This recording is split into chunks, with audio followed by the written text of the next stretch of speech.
Okay, so if you wanted the start-to-finish performance that was dominant from the Denver Broncos, you didn't quite get that because they did allow the Raiders a big-time march at the end of the first quarter, and they did let the Raiders at the end make it a one-score game on the scoreboard. But the reality of the game here at Allegiant Stadium told you something different. Broncos 24, Raiders 17. The score doesn't really tell you what happened. The Broncos were leading 24-7 in the fourth quarter, and the Broncos had 3 touchdowns, one on Marvin Mims Jr.'s first ever touchdown on a punt return. Unbelievable that it's his first ever touchdown on a punt return in the NFL because he's already been a second-team All-Pro and a first-team All-Pro. But 2 touchdown drives that covered 14 plays, 2 dominant marches where the Broncos converted third down after third down, stayed on schedule, drained the life out of a Las Vegas defense that last month choked the life out of the Broncos offense. Today here in Vegas, a much different story. So that's where the positives start for the Broncos, that their offense was able to control the tempo. And it started with RJ Harvey, who had a persistent game. They gave the ball to him more than ever before in his brief NFL career. He had 23 touches for 100 yards. So you look at that tally, that includes his receptions, and 100 yards on 23 touches, that's just over 4 yards a touch. It's not great, but you look closer and you see the persistence from him. And it started when, on the 4th play of the game, Jamal Adams appears to have him wrapped up for a third down stop. And somehow RJ Harvey keeps his balance and stays up and manages to get the first down, keeps that drive alive. That was a play that really stood out in this game, and it launched the Broncos on that 14-play drive. And you look back on this game, other plays had more yards, but as far as setting the tone for the Broncos, perhaps none was more important for them in this game, and maybe for RJ Harvey as well.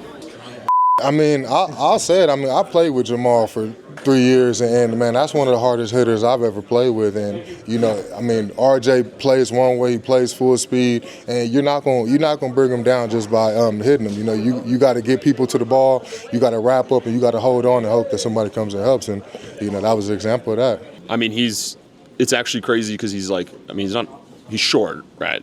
But he's rock solid, and that dude can like run through a lot of tackles. And like, it's different like when you hear collision with a running back, like you heard it with JK a lot, like when he would collide with somebody, there was a certain sound to it. And RJ has a little bit of that when people collide with him. And then for him to see him like run through those, it's pretty impressive. It got to a point in the game today that I thought he had about 600 yards, and I didn't realize he had about 100. It felt so good, and RJ does it all, man. He catches the ball, he runs the ball, he blocks, and I mean, shoot, that man was trying to block me in practice.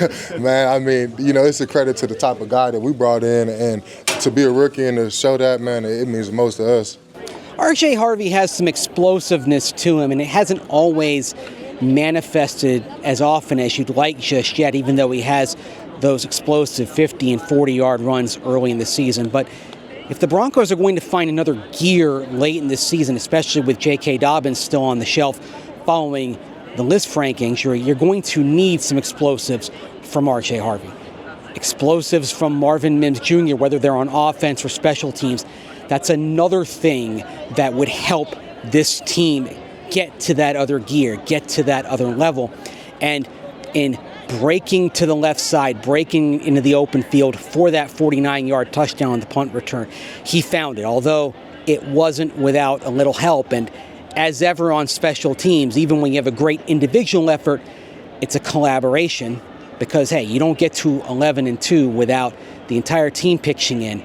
And it's a terrific block downfield by J.L. Skinner, who's become a special team stalwart that helped provide the final yardage for Marvin Mims Jr. to complete his jaunt.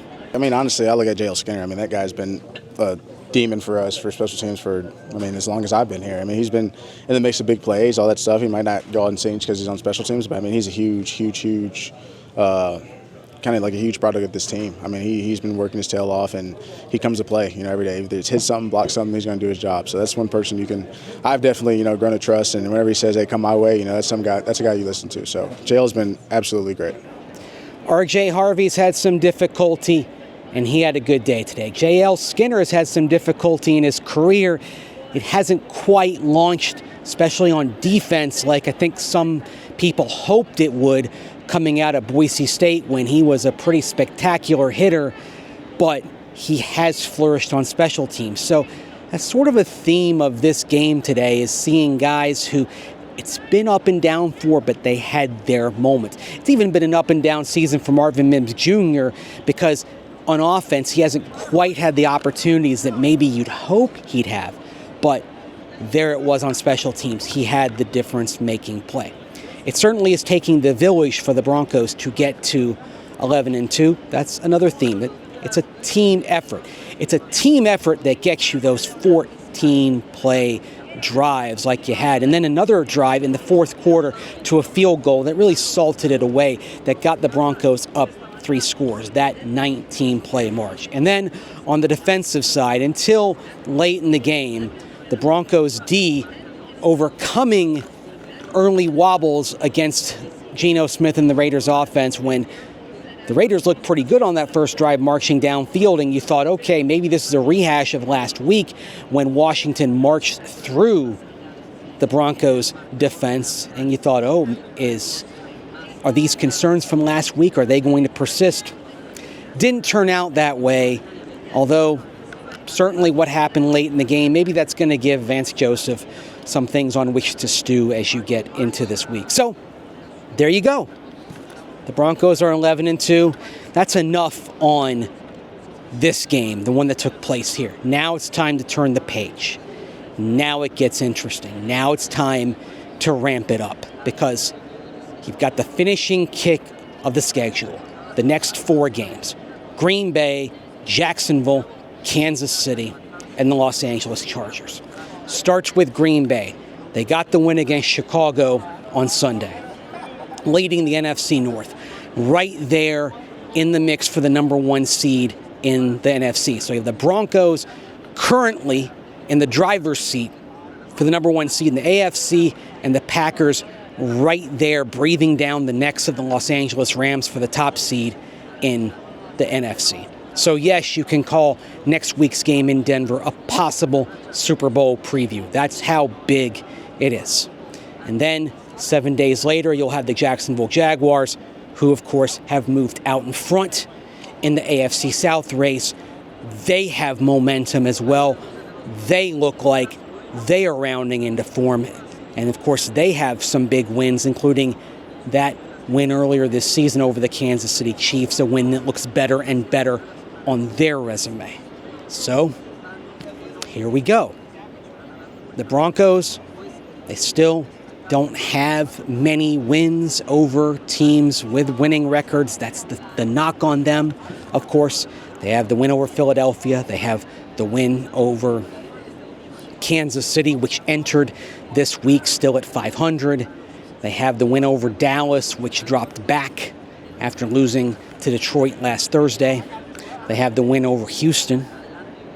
So you have a few wins over teams right around 500 or above, but not many. Well, that's about to change if the Broncos can get some wins in the next few weeks.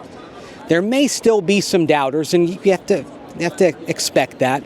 And today, if people didn't watch this game from start to finish, people are going to see 24-17 and say, oh, well, you know what? Same old Broncos. Another one-score game. I put that out there on social media with the laugh cry emoji. Because anyone who watched this game knows the Broncos controlled it from start to finish, despite what the scoreboard said. You can draw your own conclusions. I mean, we're in Vegas. Those of you who pay attention to such things like point spread and over and under and whatnot, you can, think whatever. But if you watch this game, you know the Broncos were in control, and even the Broncos themselves felt in control of this game. Yeah, I mean, it was a 7-point game, but, didn't really feel necessarily like that at the end. Obviously, we would have liked to finish with the ball as well, but we just weren't able to get that first down. But yeah, I mean, we controlled it, and it felt really good to look up at the end of the first quarter, and it was like, oh, we had one drive. Why? Oh, we had 16 plays. Like, that's awesome. So enough about that. I know I said enough about that earlier, but yeah, just wanted to get one last point in on this game to say, don't think about what the score was. If you watched it, you know this was the type of performance that you were hoping for to dominate a team that you should dominate. And now you build off that and step up in class starting with next week against the Green Bay Packers. Plenty of coverage to come, of course, at denversports.com and on Orange and Blue Today. Join Cecil Lammy and me throughout the week, 5 p.m. Mountain Time, Monday, Tuesday, Wednesday, Thursday, Friday, and of course, we'll have our Saturday pregame show as well. From Vegas, it's Mace saying take care, thanks for watching, and I'll see you online and elsewhere.